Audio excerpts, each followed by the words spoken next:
Hello, Aquarius! Salamat sa pagbisita o salamat sa pagbabalik. Ito po ang inyong Sun, Moon, Rising Sign and Venus General Reading para sa buwan ng Enero 2026. Happy New Year!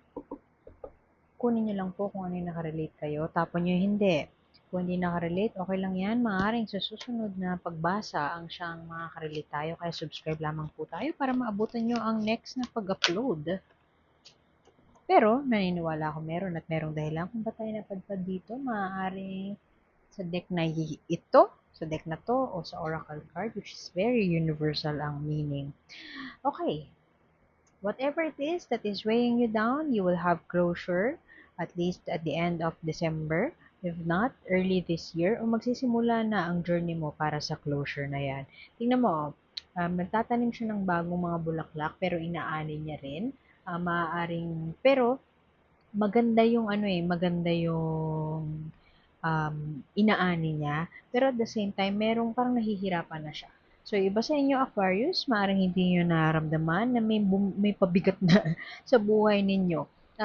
Pwedeng hindi ina-acknowledge, hindi napapansin, hindi aware.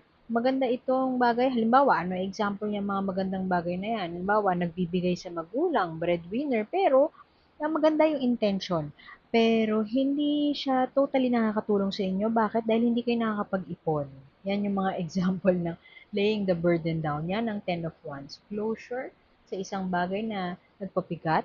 Pwede din naman na nung 2025, hindi ganun ka uh, kalakas ang confidence level at parang e-effortan nyo na towards the beginning of 2026, i-effortan nyo na mag-blossom kayo into something, express more ang sarili. Kasi, ang Ten of Wands para tong battle na matagal nang ganap sa buhay mo. At 10 means closure. Isasarado mo na yung battle na yon. Maganda ang naidulot sa'yo ng experience na yon. Hardship man, pero maganda ang naidulot. At willing ka pang ulitin siya. Yun nga lang nga, na may pagod na maaaring hindi natin napapansin o na-acknowledge. Lalagay ko lang dyan ang inyong core card or core energy, Ten of Wands. Kukuha tayo ng clarification ng narrative na yan sa susunod na deck. Hindi nyo siya makikita sa frame. Okay lang yan. Pwede namang pick upin ko lang siya later, makikita nyo siya ulit, at nasabi ko naman na yung mensahe niya. Okay, anong ganap kay Aquarius? January 2026.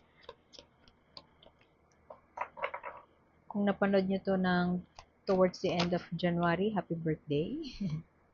Ooh, you could be dealing with a Capricorn. Pero pwede din naman na iba sa inyo, dealing with an addiction. Addiction not necessarily drug addiction, pero iba sa inyo pwedeng drug addiction, pwedeng sex addiction. Pero ito yung mga hindi tayo aware, work addiction, workaholism.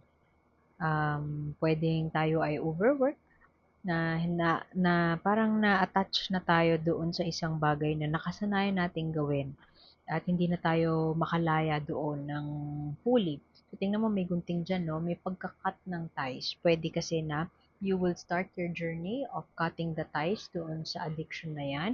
Cutting the ties pwede din sa isang tao like Capricorn nga, katulad ng nabanggit ko. Devil kasi it's a temptation. Mahirap iwasan, mahirap tanggalin sa buhay, mahirap iwaksi. Pero maaaring diyan umiikot ang um, 2026, ang pag-work towards getting out of that addiction. Very nice. Temperance pa yung sumunod. Temperance, ito ay balance. Pag reverse mo to nakuha, yun yung talaga namang amplified na mensahe of addiction. Kasi temperance is seeking balance. Parang pwede din naman na yung addiction na yan, whatever that addiction is, ay parang nakaapekto na sa buhay mo, sa emotional state mo. Tingnan mo yan, may blue na may cups pa dyan na pwedeng mm, overgiving ka, bigay ng bigay sa ibang tao at hindi na balanse ang pagbibigay mo sa sarili mo. Seeing the two cups here, pwedeng balanse na yung ibibigay mo na emotional care o attention sa sarili mo at ikaw ay makakalaya sa isang bagay na nag-hold back sa iyo o isang bagay na parang yun nga yung attachment mo sa isang bagay. Merong isang attachment sa isang bagay na or habit na nahirapan kang iwaksi.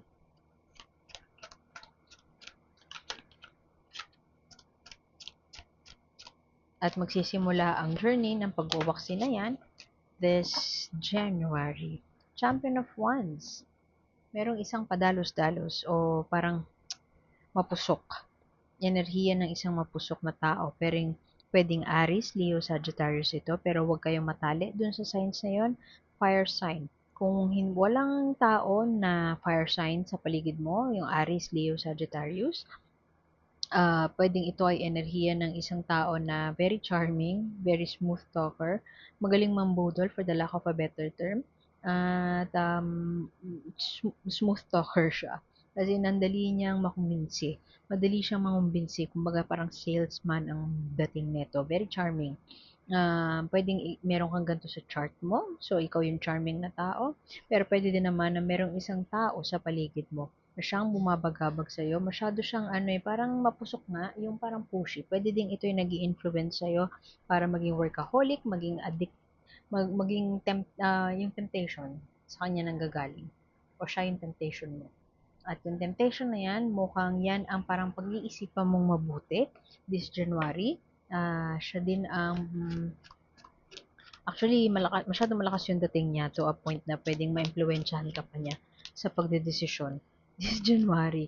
Pwede din kasi na patuloy lang yung addiction na yan, yung temptation na yan sa tao na yan. Pero, maganda na lumabas ang world card dahil ito ay pagsasara, closure, pagtatapos ng isang chapter ng iyong buhay.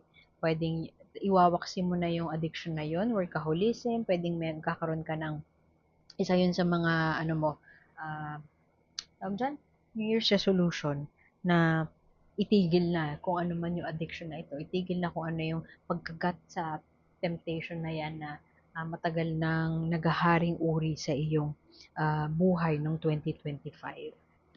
Maganda ang world card kasi end of the major arcana yan. End of a journey. Closing the chapter. Tingnan mo yun, may door na tingnan mo may ahas pa. Pwedeng may temptation, di ba yung ahas ang nagbigay naghain ng apple kay Adan at Eva. So, pwedeng may temptation pa rin, iikot pa rin sa buhay mo ang temptation na yan. Pwede kasing gambling din yan. Pwedeng mishandling of finances. Nandiyan pa rin yung temptation, hindi maaalis sa buhay mo. Pero, haharapan ka ng pinto ni universe, papasok ka doon sa pinto o bibigyan ka ng oportunidad para buksan ang isang pagkakataon na sana i-take mo. Kasi, pag tinik mo yun, hindi ka na makakabalik, mako-close na ang chapter na ito, at ikaw ay magsisimula ng panibago. Wala akong nakikitang ace, which is new beginning or full, pagsisimula, kasi Enero, parang pasara pa lang. Parang journey pa lang na pagtalikod. Paggawa pa lang ng desisyon, o pag-standby yung desisyon mo na tatalikuran mo na kung ano yung bagay na parang tempted ka palagi. Oh, King of Wands.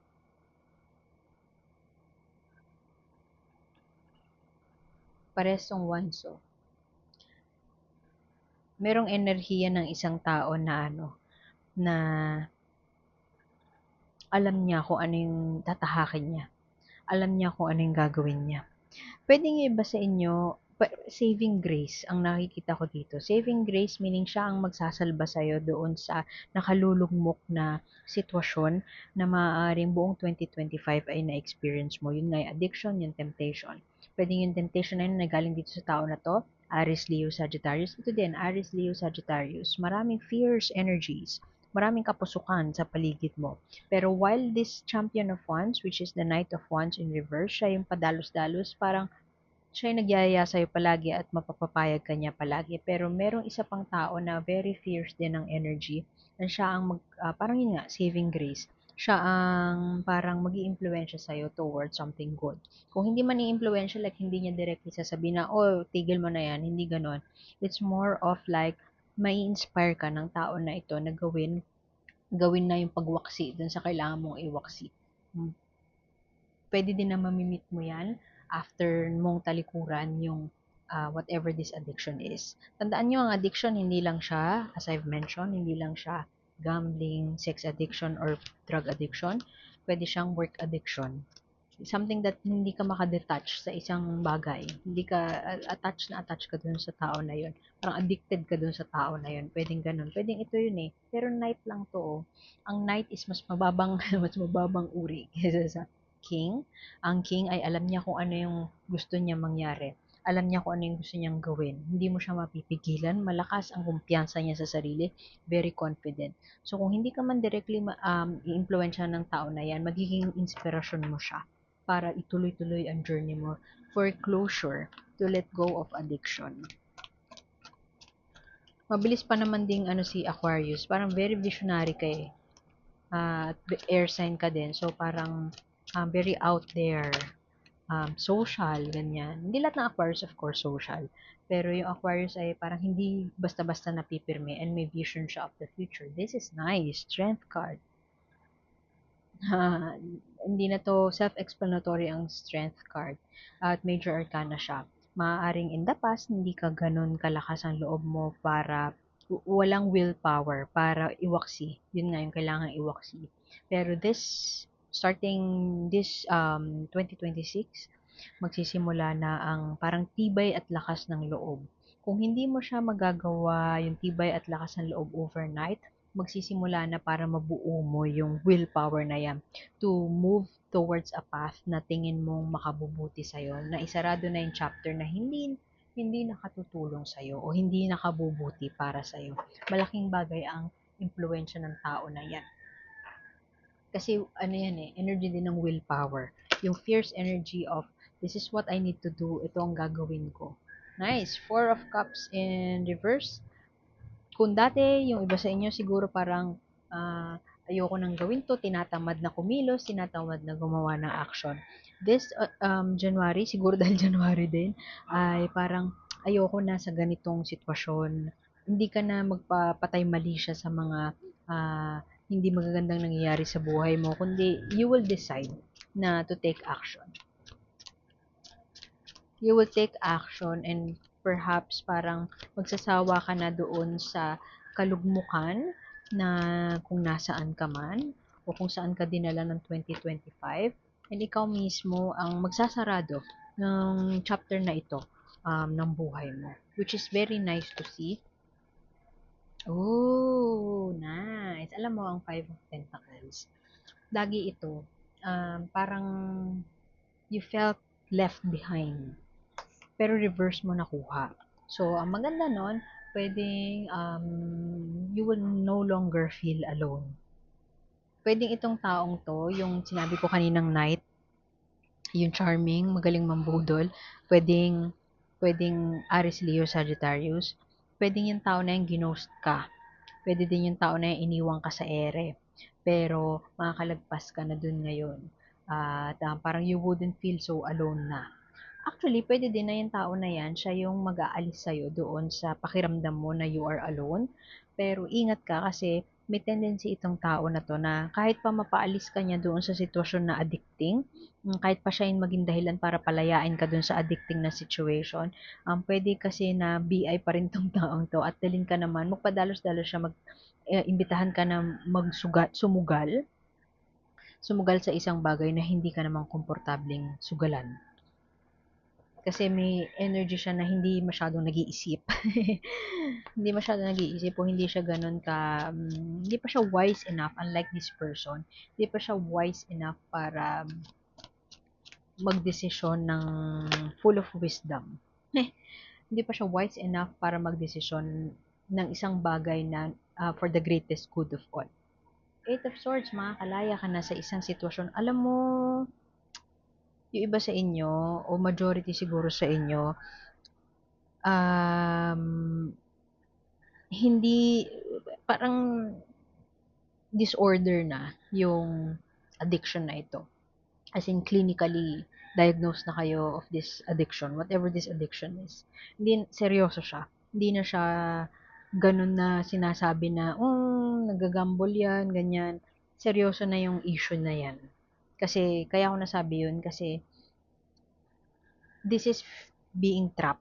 Tingnan mo yung tingnan mo yung fierce na creature dyan, sinala, lion na trap. Hindi mo pwedeng Kasi kings ang lion. Hindi mo sila pwedeng, they're so fierce, they know what they want, predator sila. Hindi mo sila basta-basta makukulong. Hindi mo sila mapipigilan. Hindi mo sila madodomesticate. Pero para mailagay mo sila sa isang cage, para maikahon ka ng mga tao sa paligid mo or ng whatever situation you're in, ibig sabihin you are helpless. Wala kang kakayahan on your own to heal. Wala kang kakayahan on your own na pagalingin ang sarili mo. You need professional help. So, kung nandun ka pa sa journey na kailangan mo ng professional help, take it. Pero if you are in that process of acknowledge mo na, napagamot mo na, nag-rehab ka na, may deep acknowledgement na kailangan mo ng tulong, this is a positive sign to get it in reverse. Kasi ibig sabihin, palaya ka na. Ayan o, tingnan mo, clarification pa ng Eight of Swords, itong the World card, which is yung bagong chapter ng buhay mo. Clarification yan, ito, yung makakalaya ka na. Hindi ka na magiging trap. Pwede din kasi, alam mo, ang isa pang nakikita kong scenario, yung iba sa inyo, pwedeng you feel so trapped in your own body. Pwede din na hindi mo alam kung ano yung identity mo, gender identity, and maaaring this end of December or start of January, parang you will make it a point na you would parang be out there o sasarado mo na yung pagtatago, isasarado mo na yung pagkulong sa sarili. Gusto mo nang lumaya, aalis ka na doon sa pagtatago, magde-detach ka na doon sa isang bagay na talagang nagwe-weigh sa'yo down. Merong mga tao sa paligid mo na tutulong, pero mukhang tutulong lang, pero ang intention nila ay maganda din naman, pero madadala ka nila sa isang kapusukan pa na hindi naman nakakabuti sa'yo. So, mag-ingat ka sa mga ganong enerhiya. Maraming malalakas, maraming type A o dominant ang energy sa paligid mo. Pwedeng yung mga kaibigan mo, ganyan. Type A ang personality, parang magaling magsipag, mangumbinsi. Alam nila kung ano yung gusto nilang gawin. Parang, o tara, ganito tayo ha, lilibre kita. Yung parang hindi ka na makakahindi. So, ingat ka sa mga tao na makukumbinsi ka without you realizing na nahatak ka na nila sa isang bagay na hindi naman pala, hindi ka pala sang-ayon doon. So, Oracle of Swords, ang clarification ng King of Wands. Oracle of Swords, this is the Queen of Swords. Ang default na lagi kong interpretation dito ay cold-hearted bitch. This could be your mom. Actually, pwedeng tatay mo to eh. Yung King of Wands. Yung wise enough. Charming siya. Smooth talker. Pero wise enough siya para alam niya yung sinasabi niya. Alam niya yung direction na pupuntahan niya. Pwede din na ikaw yan. Tapos ito naman, pwedeng ito yung nanay mo.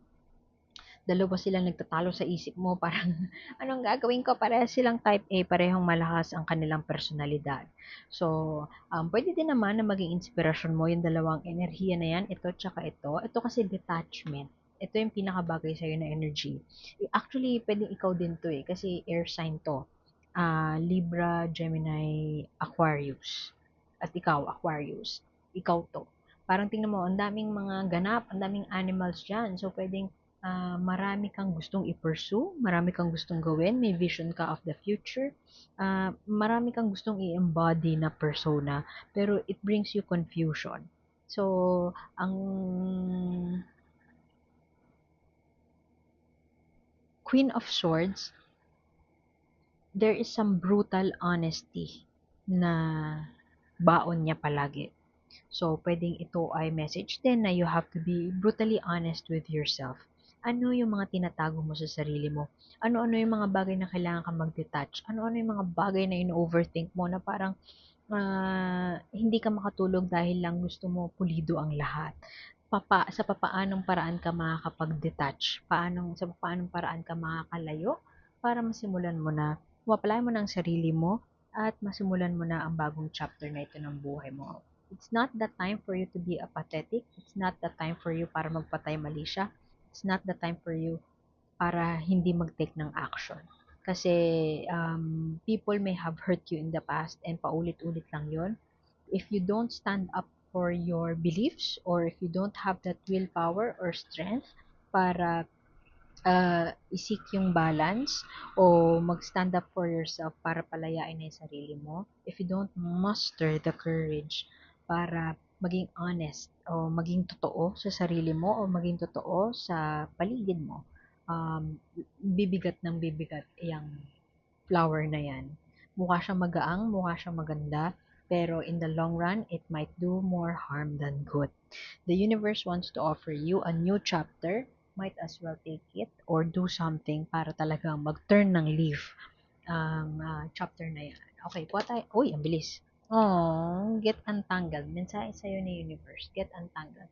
If you can't find joy, at least be from a safe space, safe place or neutral ground. Parang steady ka lang. Neutral lang. Kung hindi ka pinipilit na universe na hanapin ang kung ano yung magpapasaya sa'yo. Hindi ka pinipilit na maging just be happy. Hindi ka pinipilit na ganun, hindi mo kailangan gawin yun. Kung hindi ka makapunta doon, that is okay. Just come from a place na hindi ka parang walang you can settle for the night. Alam mo yun? Bawa, may goal ka, no? Visionary ka pa naman din, Aquarius. May goal ka na to reach the summit of the mountain. Figurative to Hindi mo kinakailangan kung pagod ka na, hindi mo kinakailangan i-push ang sarili mo at lakasan ang loob mo para marating ang summit. Sometimes you just have to settle kung saan ka na abutan ng dilim at be contented kung ano yung pwede mo, maging resourceful ka sa kung ano yung pwede mong gawin while you are in that position na pwede na. Okay? So, I hope that made sense. Just get untangled, umalis ka lang, mag-detach ka lang dun sa mga bagay na na nagwe-weigh sa'yo down, nagpapabigat sa'yo. Pero hindi mo kailangan mag-flip immediately na happy agad. Pwedeng umalis ka lang dun muna and settle dun sa place na safe para sa'yo. Okay? I hope it made sense and Happy New Year ulit. Iwan ko na yun doon. Ako po si A and sana makita ko kayo ulit next time. And bye-bye, Aquarius. Thank you.